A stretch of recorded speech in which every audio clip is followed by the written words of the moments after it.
Was the fall of Rome a single, catastrophic event? A dramatic day when barbarians sacked the city and the empire crumbled to dust? The reality is far more complex and, honestly, much more fascinating. The Western Roman Empire didn't just collapse. It slowly unraveled, region by region, over centuries. It was less like a sudden explosion and more like a magnificent tapestry fraying at the edges until only threads remained. Today, we're going on a journey through time and space to witness the fall of Rome, not as one story, but as many. From the misty frontiers of Britain to the sun-scorched lands of North Africa, each province had its own unique final chapter. Let's start in the far northwest, in Roman Britain. For nearly 400 years, Britannia was a Roman province. Villas dotted the landscape, cities like Londinium thrived, and Roman legions patrolled Hadrian's Wall. But by the late 4th century, the island was under constant attack from Picts in the north, Scots from Ireland, and Saxons from across the sea. The Roman army, stretched thin across a vast empire, began withdrawing troops to deal with more pressing threats on the continent, like the Goths crossing the Danube. In 410 AD, a pivotal year, the Romano-British leader sent a desperate plea to Emperor Honorius for help.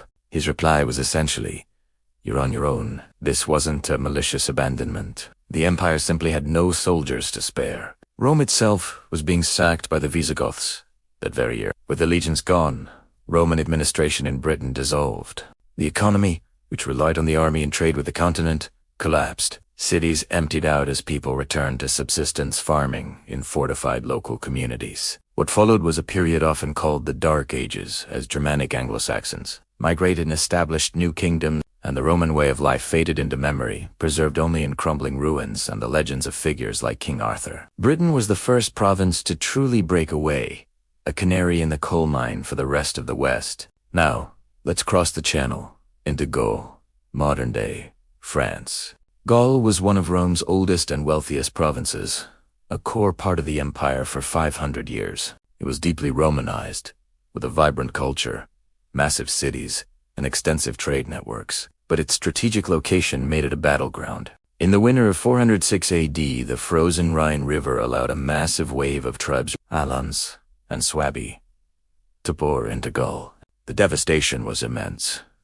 The Roman field army, already depleted by civil wars, couldn't stop them. While Roman generals fought both the invaders and each other for power, these groups carved out their own territories. The Visigoths settled in the southwest, the Burgundians in the east, and the Franks in the north. For a while, a strange balance existed. Roman administrators and landowners tried to work with these new barbarian kings, who often admired Roman culture and even held Roman military titles. A Gallo-Roman aristocrat might find himself serving a Gothic king one day and a Roman emperor the next, but this fragile coexistence couldn't last. The final blow came in for 86 AD, when the Frankish king, Clovis, defeated the last Roman rump state at the Battle of Swords. With that, Roman authority in Gaul was extinguished for good. The Franks would go on to build a new kingdom, laying the foundation for medieval France. But the unified Roman Gaul was gone forever. Next, we travel south to Hispania, the Iberian Peninsula. Like Gaul, Hispania was a rich and thoroughly Romanized province, a major source of olive oil, wine, and precious metals for the empire. It was also relatively peaceful for centuries. That peace was shattered when the Vandals, Alans, and Suebi, who had rampaged through Gaul, crossed the Pyrenees Mountains in 409 AD. They divided the peninsula among themselves, looting and plundering. The Roman response was to make a deal with another barbarian group, the Visigoths. Acting as allies of Rome, the Visigoths entered Hispania to push out the other invaders. They were brutally effective, nearly wiping out the Alans and pushing the Vandals into the southern region of Andalusia, which is even named after them. But here's the twist. The Vandals didn't stay. In 429 AD, led by their brilliant and ruthless king Gaisr, they built a fleet and crossed the Strait of Gibraltar into North Africa. This left the Visigoths as the dominant power in Hispania. Over the next few decades, they slowly expanded their control, transitioning from Roman allies to independent rulers. By the late 5th century, the Visigothic kingdom had replaced Roman rule entirely. Roman infrastructure, like aqueducts and roads, fell into disrepair, and the grand, interconnected economy of the Mediterranean was replaced by a more localized, fragmented one. The Roman chapter of Spain's history was closed. Now we follow the Vandals to one of the most critical provinces of all, North Africa. The provinces of Africa, Proconsulares, roughly modern-day Tunisia, were the breadbasket of Rome.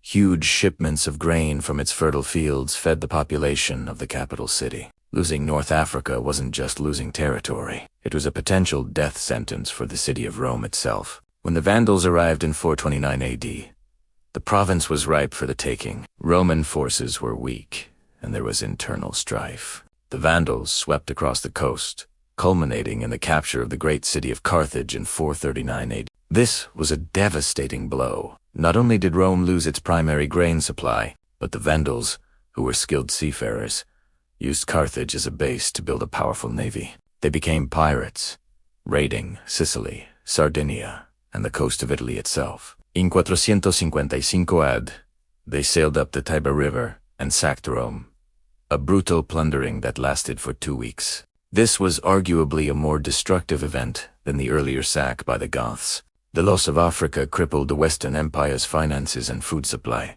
accelerating its decline. All attempts by the Western and even the Eastern Roman Empire to retake Africa failed miserably. The province would remain under Vandal control for a century, a fatal wound from which the West could never recover. Finally, we arrive at the heart of it all. Italy. Even as the provinces fell away one by one, Italy, with Rome at its center, remained the symbolic core of the empire. But it was a hollow core. By the mid-5th century, the real power was not in the hands of the emperors, who were often weak, young, or ineffective, but in the hands of powerful barbarian generals who commanded what was left of the army. These men, with titles like Master of the Soldiers, were the true king. Figures like Ricimer, a general of Suebec and Visigothic descent, appointed and deposed emperors at will. The empire was shrinking, its tax base gone, its armies composed mostly of non-Roman mercenaries. The final act came in for 76 AD. The barbarian general Odoacer demanded land in Italy for his troops. When the Roman regent refused, Odoacer's army proclaimed him king. He deposed the last Western Roman emperor, a young boy ironically named Romulus,